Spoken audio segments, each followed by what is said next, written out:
Hey everyone, I'm Adam Harry from Bell Lost Souls with Chris from Dragon's Lair Comics and Fantasy. and today we're taking a look at Betrayal Legacy. Betrayal Legacy from Avalon Hill. This is another Betrayal game, Yes. but it's a Legacy game too. So, what can you tell? First off, what are the other kind of Betrayal games? So if you're not familiar, the other games are Betrayal at House on the Hill with Yep. its expansions, Played Widow's out. Walk, and Yep. then Betrayal at Baldur's Gate, which is the D&D one of it. And the Betrayal games in general are about adventuring into a scary or dangerous situation and building out that house. In this case, a haunted house that you're trying to solve the mystery before you die. Very cool. And the other games, again, you played as a character and you kind of had a mini campaign you could kind of follow through. But this is a legacy game, so how is this one different from those? So the legacy game, as you play it, you're going to play through a variety of your random scenarios, just like you would the other game. But as things happen in each game you play, it carries over to the next one forever. So if one of your investigators goes into the house and dies in the scenario you were playing, that room might be haunted by that character from that moment on. Wow. So this has got some lasting repercussions. You're essentially building or creating your own haunted house version. Yeah. And it's a legacy game too, but this sounds like a legacy game that once you finish it, you can actually just keep playing and have your custom haunted house. That's one of my favorite things about this, because once you do finish those final scenarios and have your final haunted house, all it is a custom haunted house where you have stories for why there's a ghost haunting the attic or why there's a body that's found in the basement. That's it. But you can still play it. That is pretty cool. Well, let's go ahead and dive into Betrayal Legacy. Betrayal Legacy, the box here. This is a pretty cool game. Yeah, just a little terrifying. Nothing bad about that. It's ages 12 and up, so it's it's a horror game, but it's But for kids to die too. Yeah. it's something. Here's the back of the box. Let's go ahead and open this bad boy up. Oh yeah. It's a pretty hefty box as well. Yeah, it's bigger than any of the other previous Betrayals. And there, of course, if you've never seen them before, is the sheer volume of Betrayal tokens. It's a lot of stuff to punch out. Yeah. Are these stickers? These are going to be the stickers you have. Okay. And then let's flip this. This is probably... Oh, this is like the section you're going to peel these off as you're playing through. So we are not going to open this up, but this is the Folium Infernum. But that's your custom thing to open up. To tweak different areas and stuff like that. It's the legacy part of the game. And then here is all your punch-outs, all your different rooms. If you're not familiar with Betrayal games, the idea is you only start off with a couple of rooms, the foyer and the upstairs, and then everything else you explore, including how to find the basement. Yeah, sometimes even the outside. You might have a location where you actually start outside the game, outside the house, trying to find like a cave or something. Exactly. And is this double-sided? It should be. Yep. Okay, so these are starting locations? Yeah, okay, very cool. And then, of course, you've got your different tables here for your new setups. That's going to have your character sheets with their different speeds, knowledge, and stuff like that. That's how many dice you roll, so the better you are in the green, that's where you start. And you can go up and down as you find equipment or get cursed or get attacked. And these are the different character cards, yes. right?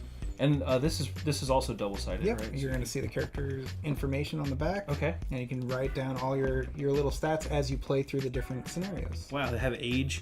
It goes from I was about to say 1666 to 2004, huh? The house just keeps going as it kills more victims. All right. Clearly, we're playing in a pretty old location. It's going to be an East Coast location. Yeah, and disappoint any of you West Coasters. Yeah. And then, of course, you got more character templates here, some more punch-outs here, and again, double-sided, of course. And your final character sheet. So there's 5 character sheets total. Yep.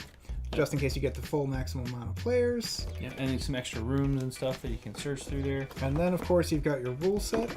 Go ahead and flip this open real quick. Totally. Yeah. And then it even tells you why it's different and the different ideas it'll have on it. I like that it does that up front. Yeah, so you don't have to search for everything. Yeah, just a quick overview of the game and stuff like that.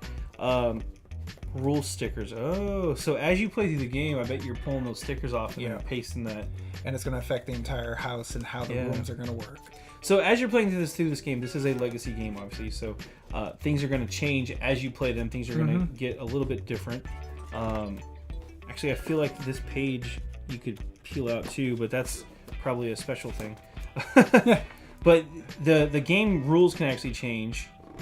And that's pretty cool. Stop. Don't read this until the campaign is over. Oh, yeah, you got that secret thing, so we're not going to show you that. Yeah, I don't want to open that up all the way there, but it does. It is a thing. So your rule book might even end up being different from somebody else's rule book eventually.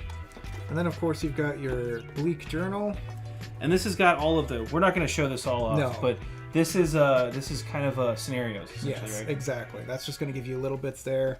The Traitor's Tome, if you're not familiar with it, that's what in every game of Betrayal, somebody betrays you. Shockingly enough, there is one of you players is the betrayer. But the fun thing about the Betrayal games is that the betrayer is random. They're not determined until halfway into the game. Yep. That's half the fun of the game is you don't know who's going to do it because the game doesn't tell you.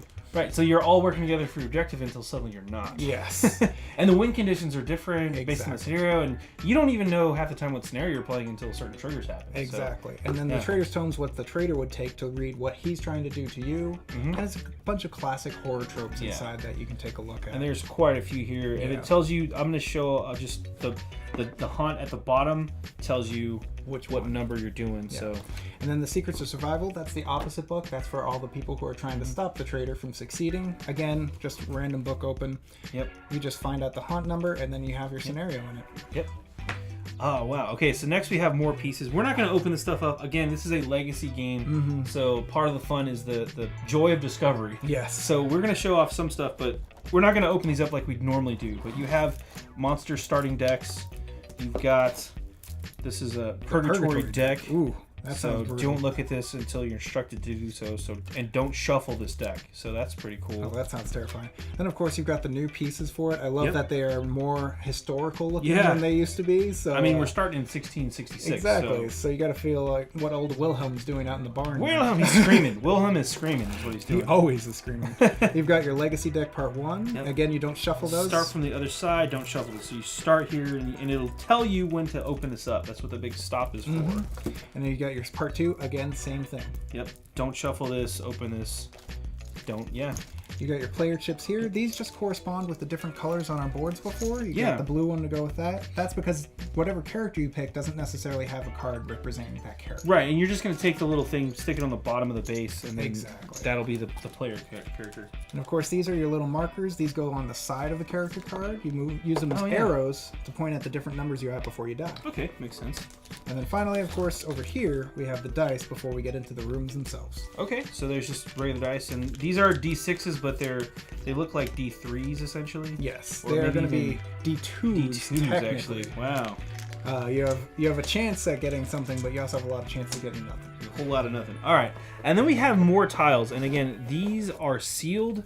We are not going to open this one up. Place these tile planks and trays this side down.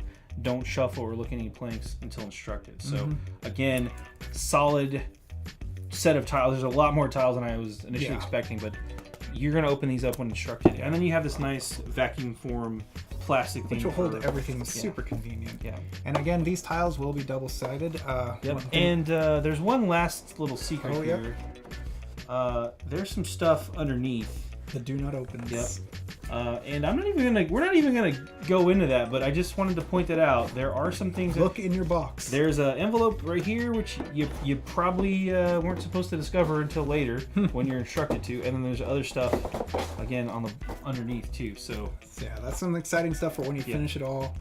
And again, these are double-sided tiles that tell you how to build your entire house out. It's going to be really exciting, I think, for anyone who's ever played Betrayal or whoever is new to Betrayal. Yeah, definitely. This game has got a lot of stuff going on, and again, normally we'd show off a lot more stuff, but this is a legacy game. We don't want to do that, yeah. So go check it out. Let's hop out for a really quick recap. Well, that was Betrayal Legacy. I gotta say, like you mentioned earlier, this is just a really cool way to implement a Betrayal game that's a legacy version of essentially creating your own haunted house. Exactly. And as a player who loved the Betrayal games themselves, this is really exciting because every time you played one was a fun story that you could talk about, but you didn't really have a reference to. Now you're going to be able to be like, oh yeah, that's when I tried to run away from the giant Frankenstein and that didn't work. There's a ghost in this room, and that was because it was my previous character that died. Yeah. And I'm about to join him. It's going to be great. It's really cool stuff. Let's go ahead and crunch the numbers on this one real fast. Betrayal Legacy, what's the price point on this one? This one's going to be $75. Cool. And it's going to be 3 to 5 players. And if you've played any of the Betrayal games, they don't generally take too long. This is about an hour-and-a-half game. Hour and a half per session. And you can play multiple sessions, obviously. Exactly. So if you want to do like a creepy campaign over a weekend, you can do that. If you want to space it out over a couple weekends, definitely do that. Make an entire Frighttober or something. Ooh, yeah, I like that. Well, Betrayal Legacy is brand new out now, right? brand new out now. So go check those out in your favorite local gaming store. I'm Adam Harry from BoLS. And Chris from Dragon's Lair Comics and Fantasy. And this has been another Tabletop Spotlight. Thanks again for watching. Take care.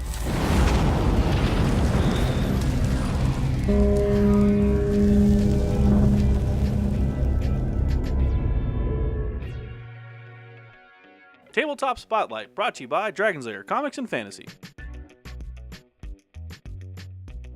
Click to subscribe. Check out more videos. And thanks for watching.